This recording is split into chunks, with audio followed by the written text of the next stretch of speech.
আসসালামু আলাইকুম। এসপিআর বাংলা অলটেক চ্যানেলের সকলকে স্বাগতম। বন্ধুরা, আজকের এই ভিডিওতে আমরা দেখাবো আমাদের মোবাইলে কিন্তু আমরা অনেক সময় খুব গুরুত্বপূর্ণ নেট ব্রাউজিং করি। যখন বাইরে থাকি তখন ডাটা ইউজ করি।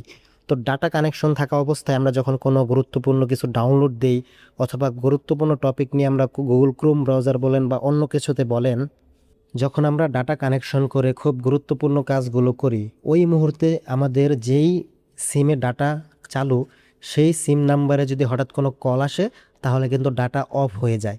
এবং কি কল যদি রিসিভ করি তাহলে তো সেই কাজ আর করাই যায় না, সেই ডাটা দিয়ে ডাটাটা বন্ধ হয়ে যায় এক কথায়, কল রিসিভ করলে অথবা কল আসলে।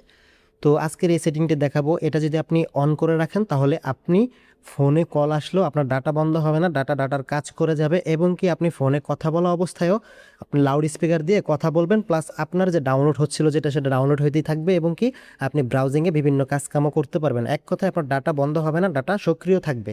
তো এই সেটিংসটি করার জন্য আপনারা যে কোনো ফোনের আগে শাটারটা টান দিবেন। দেওয়ার পর এখান থেকে আপনাদের সেটিংস অপশনে এখান থেকে যে মোবাইল যে নেটওয়ার্ক লেখা আছে দেখেন, এই যে বাংলা লিঙ্ক ডাটা যে অন করা আছে সেখানে চেপে ধরবেন। দেন এখান থেকে মোর সেটিংসে চলে যাবেন।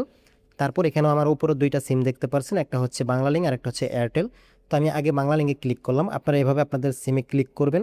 তো নিচে লেখা দেখতে পাচ্ছেন ইউজ ভোল্ট।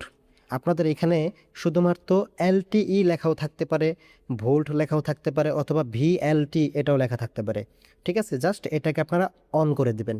আপনাদের অনেকের দেখবেন এটা অফ অবস্থায় আছে, এটাকে অন করে দিবেন। এটা অন করে দিলেই আপনাদের ওই নাম্বারে যদি কেউ কল করে ডাটা চালু থাকা অবস্থায়, তাহলে আপনার ডাটা কখনো বন্ধ হবে না। সেমভাবে আপনি ব্যাগে আসবেন, সিম টু এয়ারটেল এখানে ক্লিক করলাম।